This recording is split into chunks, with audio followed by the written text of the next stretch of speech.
আমার স্কুলের ছাত্র বাবারা, কলেজের ছাত্র বাবারা, তোমরা তখন এবাদত ভাগ করিয়া দিছ, এবাদত ভাগ করিয়া দিছে। কিরে ভাই তুই টুপি পরস না কেন? বলে হুজুর আমি তো কলেজে পড়ি। কিরে তোলাবা তুই ছোট বয়সে টুপি পরস কেন? বলে হুজুর আমি তো কওমিয়া মাদ্রাসায় পড়ি। এবাদত ভাগ। যে কলেজে পড়ে সেও কিন্তু মুসলমান, যে মাদ্রাসায় পড়ে। কিন্তু যখনই বলবেন কিরে ভাই তুই টুপি পরস না কেন? বলে হুজুর আমি তো ইউনিভার্সিটিতে পড়ি। কিরে ভাই তুই টুপি পরস কেন? বলে আমি তো কওমি মাদ্রাসায় পড়ি। বলে কিরে ছোট বাচ্চা তুই এত অল্প বয়সী দাঁড়িয়ে রাখছো কেন? বলে হুজুর আমি তো মাদ্রাসার ছাত্র। কিরে বাবা তুই দাড়ি কাটছস কেন? বলে হুজুর আমি তো ইউনিভার্সিটির ছাত্র। ইবাদত ভাগ করে ফেলছে। কিরে ভাই তুই এই অল্প বয়সে লম্বা জামা পরলি? বলে হুজুর আমার বাবা তো আমার মা তো আমাকে মাদ্রাসায় দিয়েছে। একই মায়ের আরেকজন ছেলে, একই বাবার আরেকজন সন্তান, কিরে তুই যে প্যান্ট শার্ট পরতেছস? বলে হুজুর আমি তো ইঞ্জিনিয়ারিং ইউনিভার্সিটির মধ্যে পড়ি। একই মা একই বাবা, ঠিক না? কিন্তু যখনই প্রতিষ্ঠান ভাগ হয়ে গেছে তার ইবাদতের মধ্যে ভাগ হয়ে গেছে। কিরে ভাই তুই তাহাজ্জুদ পড়তেছস, নামাজ পড়তেছস, জামাতে পড়তেছস? বলে আমাকে মায় কওমিয়া মাদ্রাসায় দিস। কল তুই যে দাড়ি ছাড়ছস, খাটো জামা পড়তেছস? বলে আমি তো হুজুর আলিয়া মাদ্রাসায় পড়ি। কথা বুঝেন নেই? ইবাদত ভাগ হয়ে গেছে। কিরে রিক্সাওয়ালা ভাই, ঠেলাওয়ালা ভাই, কিরে আলেম, তুমিও আলেম আর একজন আলেম, কিন্তু তুমি জিকির আজকার করো, চোখের মধ্যে পানি, তোমার মাথার মধ্যে পাগড়ি, কিন্তু আরেকজন আলেম সে তো এরকম ইবাদত করে না। বলে হুজুর আমি তো একজন অমুক পীরের কাছে মুরিদ হইছি। আর কি গণনে তোমার ইবাদত লাগে না কেন? আমি পীরের কাছে মুরিদ ধই নেই, কাছে আমার পাগড়িও লাগে না, টুপিও লাগে না, এই কান্নাকাটিও লাগে না, জিকির আজকারও লাগে না, আমার তো নফল টফল কিচ্ছু লাগে না। কিরে ভাই তুই ঢোল ঢাঙ্গুরে বাজাইতেছস, নামাজ নাই, রোজা নাই, হজ নাই, জাকাত নাই, ইবাদত নাই, বেপর্দা, গাঁজা টানতে আসছস? বলে হুজুর আমি তো মাইজ ভান্ডারে গেছি হুজুর। বলে হুজুর আমি তো ওই ল্যাংটা বাবার কাছে গেছি। বলে আমি তো সুরেশ্বর গেছি, আমি তো আটরসি গেছি। কাজে আমার নামাজ রোজার দরকার নেই, বাবার কাছে সব জিম্মা দিয়ে দিস। কিরে ভাই তুই গরিব মানুষ, এই হাঁটুর নিচে কাপড়, কোনো সময় উপরে উঠাস না, কাজের সময়ও মাথায় টুপিটা রাখোস ঠিকই, দাড়িগুলোও দেখে খুব সুন্দরী। আরে ভাই আজান হওয়ার সাথে সাথেই দেখলাম তুই কাজটা ছাড়িয়া দিয়া নামাজ দৌড় দিলি। ফজরের সময় দেখি জিকির আজকার করো, একবার ইশরাক নামাজের পরে বের হও, আবার দেখি মাগরিবের পরে আলহামদুলিল্লাহ জিকির আজকার করো, বউটাকেও পর্দায় রাখছো, ঘটনা কি? বলে হুজুর আমি তো সর্বনাই গেছি, আমি তো তবলিগে গেছি, আমি তো উজানির মুরিদ হইছি। ইবাদত কথা বলেন না কেন? তার মানিটা কি? তার মানিটা কি? কিরে ভাই তুই আল্লাহর বিরুদ্ধে স্লোগান দাস, খোদাদ্রোহী, হ্যাঁ ইসলামকে পছন্দ করস না, হ্যাঁ তুই আলেম ওলামাদেরকে গালি দাস, ঘটনা কি? কেন আমি তো আওয়ামী লীগ করি, আমি তো বিএনপি করি, আমি তো জাতীয় পার্টি করি, আমি তো জাসদ করি। কি কথা বলেন না কেন? তার মানে ও মুসলমানের বাচ্চা আওয়ামী লীগ করলে হুজুরদেরকে ঠ্যাঙ্গাইলে কোনো অসুবিধা নেই, বিএনপি করিয়া শরিয়তকে অস্বীকার করলে কোনো সমস্যা নেই, ছাত্র ইউনিয়ন করে আল্লাহকে অস্বীকার করলে কোনো সমস্যা নেই। কি বুঝলেনটা কি? কিরে বাবা তুই না মাদ্রাসায় পড়ছস, আলিয়া মাদ্রাসা, তোকে ছোটবেলা তো ভালোই দেখছিলাম, দাড়িটারিও রাখছস, নামাজ টামাজ পড়ছো, এখন তোর চুল ছাটা লম্বা লম্বা, দাড়ি ছাটা, আবার দাড়ি কাটছস, প্যান্ট শার্ট পরস। হুজুর আমি তো শিবির করি। কি কথা বলেন না? আমি কাজী এটা আমার লাগে না, রাগ করিও না, ভাগ করিয়া ফেলাইস, ভাগ করিয়া ফেলাইস।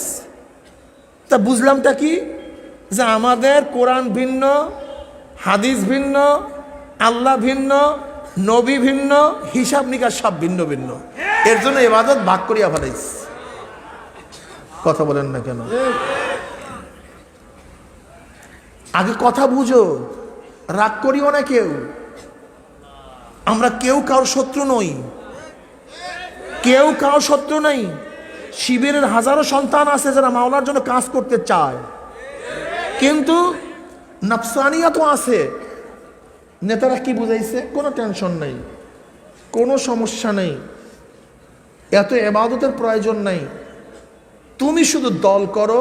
তুমি কি দেখো না বহু সাহাবী জীবনে কোনো ইবাদত করে নাই, উহুদের ময়দানে শাহাদাত বরণ করছে, একদিন নামাজ পড়ার সুযোগ পায় নাই, সে জান্নাতি হয়ে গেছে। সমস্যা কি? আল্লাহর রাস্তায় শহীদ হয়ে যাবা, ইবাদতের দরকার নাই, তুমি নাজাত পাইয়া যাবা বাস। ওর ছেলেরা চিন্তা করতেছে, ভালো কথা ভাই, ভালো কথা, কি কথা ঠিক না? কিন্তু এই চিন্তর মাথার মধ্যে ঢুকে নাই, ওই সাহাবী সুযোগই পায় নাই, আমি তো সুযোগ পাইছি, এটা মাথার মধ্যে ঢুকায় নাই। এতটুকু পার্থক্য শুধু। ও সুযোগ, কিন্তু যেই সাহাবারা সুযোগ পাইছে, সেই সাহাবারা নামাজ পড়ে নাই, রোজা রাখে নাই, দাড়ি কাটছে, ইবাদতের থেকে মুক্ত ছিল, এমন একজন সাহাবা দেখায় দাও।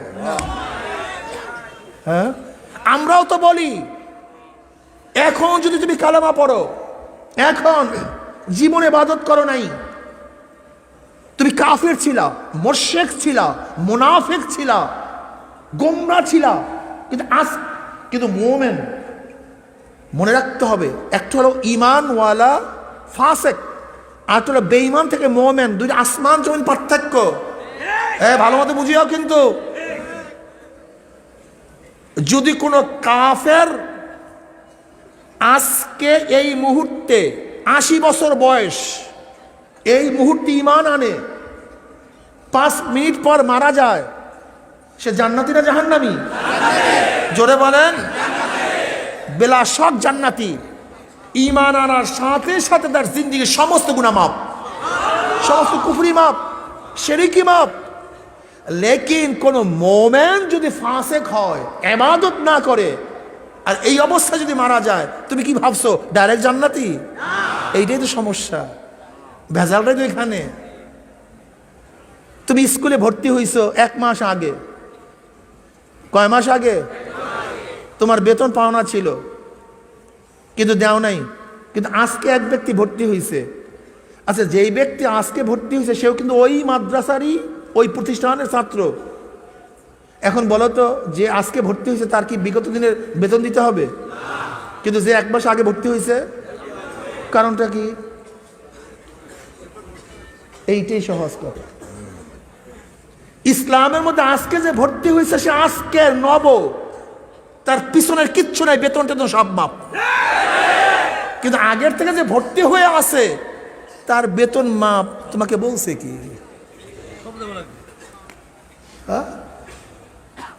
সমস্যাই এখানে।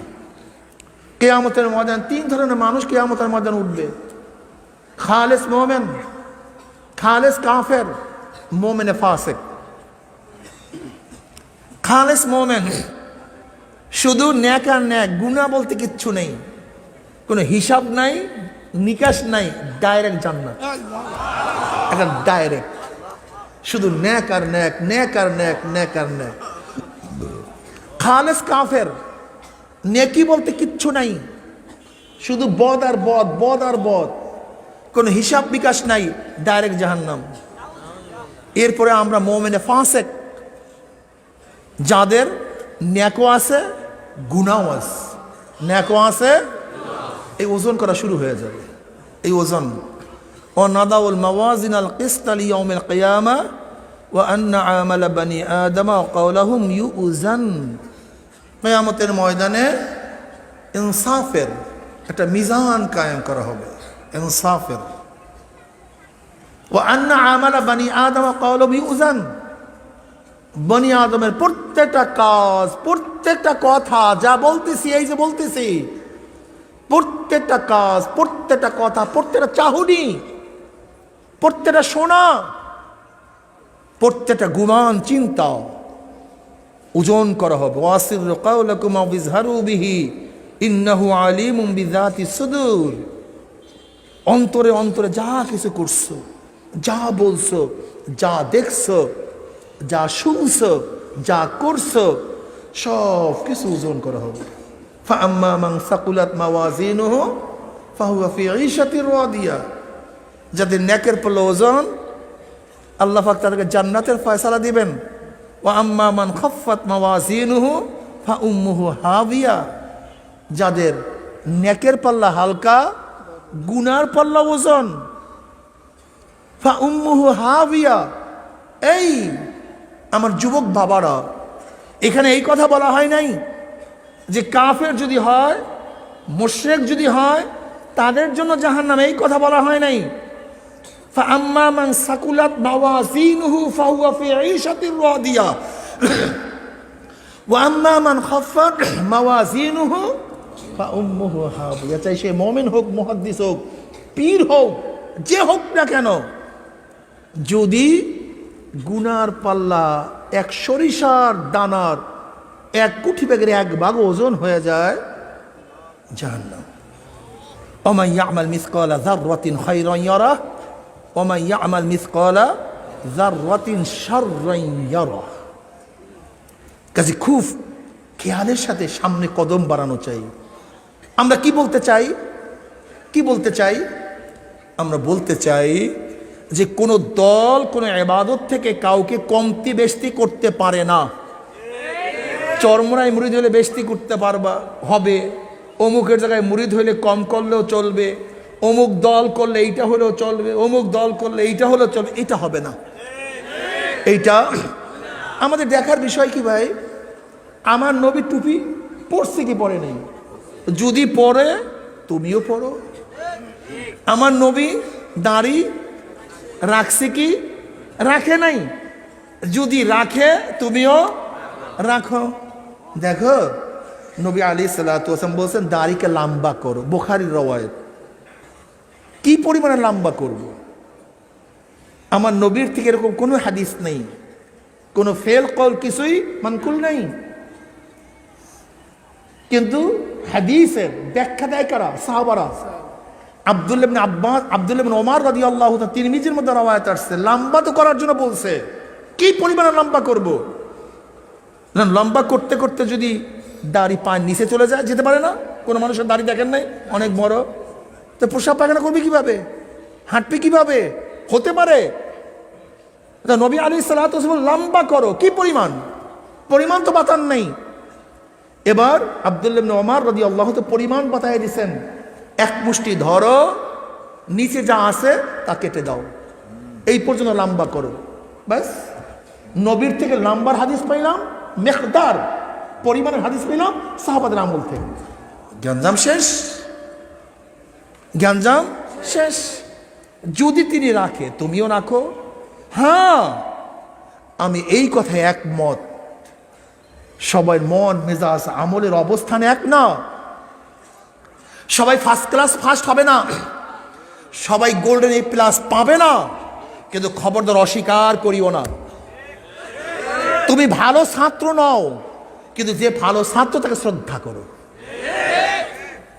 তাকে আপন জানো, ঘৃণা করতেছো কেন? হ্যাঁ, একজন 99 মার্কস পাইছে, 95 পাইতেছে, তুমি বলো ভাই আমারও পাওয়া উচিত ছিল, কিন্তু আমি পারি নাই, আমার মধ্যে ত্রুটি আছে, দুর্বলতা আছে, কিন্তু ও ঠিক করছে। ও কি করছে? কিন্তু আমরা কি করি ভাই, আমি যেহেতু পাইছি 33, ও যেন 33ই পায়। হাই এত মার্কস ভালো না, বেশি ভালো ভালো না, এত পাবে কেন? এরকম কোনো বোকাকে আজ পর্যন্ত তর্ক করতে শুনছেন আপনি? হ্যাঁ, যদি আপনি 95 পান আর বোকায় যদি 33 পায়, আর সেই বোকায় যদি 95 মার্কসের উপরে স্কেল তুলে তুই এত পাইছস কেন, তা সবাই বলবে কি তোর সে বড় পাগল কেউ নেই, তোর লজ্জা লাগা উচিত। ও পাইছে আর তুই পাস নাই, আজকে ওকে ছাটাইতেছস। কি কথা বলেন না কেন? বরং তাকে শ্রদ্ধা করো, সম্মান করো, মোহাব্বত করো, আফসোস করো। এইটা তোমার জন্য সবচেয়ে আহসান পদ্ধতি, উত্তম পদ্ধতি। কিন্তু তুমি কি করতেছ? যে ব্যক্তি ভালো মার্কস পাইছে তাকে ঘৃণা করতেছ, অপবাদ দিচ্ছ। তুমি টুপি পরতে পারো না, এটা তোমার ত্রুটি। দাড়ি রাখতে পারো না, তোমার ত্রুটি। তুমি লম্বা জামা গাইতে পারো, তোমার ত্রুটি। তুমি জিকির আজকার করতে পারো, তোমার ত্রুটি। বসান, শোনেন, আমি একটা কথা বলি, আমাদের মেজাজ কি, এক ব্যক্তি যদি জিন্দিগিতে নামাজ না পড়ে, সে যদি বলে, একজন কাফের আজকে বলে, হুজুর আমি নামাজ রোজা কিছু করবো না, শুধু ঈমান আনবো, আমার কি অনুমতি আছে? আমি বলবো আছে, অনুমতি আছে, ঈমান আনো শুধু। কারণটা কি? যে ব্যক্তি জিন্দিগিতে একবার ঈমানের সাথে আল্লাহ, কয়বার? একবার আল্লাহকে ডাক দিবে, একবার ঈমানের সাথে একবার আল্লাহকে ডাক দিবে, সে আবাদুল আবাদ জাহান্নামে থাকবে না, সে একদিন না একদিন জান্নাতে যাবে ইনশাআল্লাহ। তা কেউ যদি বলে হুজুর আমি শুধু ঈমান আনবো, আমি নামাজ রোজা করতে পারবো না, ইজাজত আছে? আমরা কি বলবো? ইজাজত আছে। কেউ যদি বলে হুজুর শুধু ঈমান আনবো, ফরজ আদায় করবো, সুন্নাত পালন করবো না, আমরা কি বলবো? করো, সমস্যা নেই। যদি কেউ শুধু সুন্নাত মুআক্কাদা আদায় করবো, অন্য কিছু করবো না, আমরা বলি করো, সমস্যা নাই। কেউ যদি বলে হুজুর মোটামুটি 33 পাবো, পরীক্ষা দেবো, দাও। 45 পাবো, পরীক্ষা দেবো, দাও। 60 পাবো, পরীক্ষা দেবো, দাও। 70 পাবো, পরীক্ষা দেবো, দাও। 80 পাবো, পরীক্ষা দেবো, দাও। আমরা কাউকে বাধা দেব না, কিন্তু উস্তাদের টার্গেট আমার প্রত্যেকটা ছাত্র যেন গোল্ডেন এ প্লাস পায়। উস্তাদের টার্গেট আমার প্রত্যেকটা ছাত্র যেন গোল্ডেন এ প্লাস পায়। ঠিক যারা আমরা দায়ী আছি, আমরা মানুষকে দাওয়াত দেই, আমাদের টার্গেট হলো আমাদের প্রত্যেকটা মাদউ, যাদেরকে দাওয়াত দিচ্ছি তারা যেন গোল্ডেন এ প্লাস পায়। ফরজের মধ্যে 100%, ওয়াজিবের মধ্যে 100%, সুন্নতে মুআক্কাদার মধ্যে 100%, মুস্তাহাবের মধ্যে 100%, গুনার মধ্যে 0, নেকের মধ্যে ভরপুর, এরকম রেজাল্ট নিয়ে যদি কিয়ামতের মধ্যে উঠতে পারে। গুনার ব্যাপারে 0, নেকের ব্যাপারে পাহাড়। এইটাই তো চাই। তুমি কি দেখো নাই ছাত্রকে বারবার পর এরপরও ছাত্র ফেল করে, আর যদি উস্তাদ বলে পড়া লাগবে না, এত দরকার নাই, ঘুমা, খেল, তাহলে ফেলের পার্সেন্টেজের অবস্থা কি হবে? যদি কারই পড়বে ফেল। হ্যাঁ, এমনি নাসুন্না বুড়ি আরো দেশে ঢোলের বাড়ি।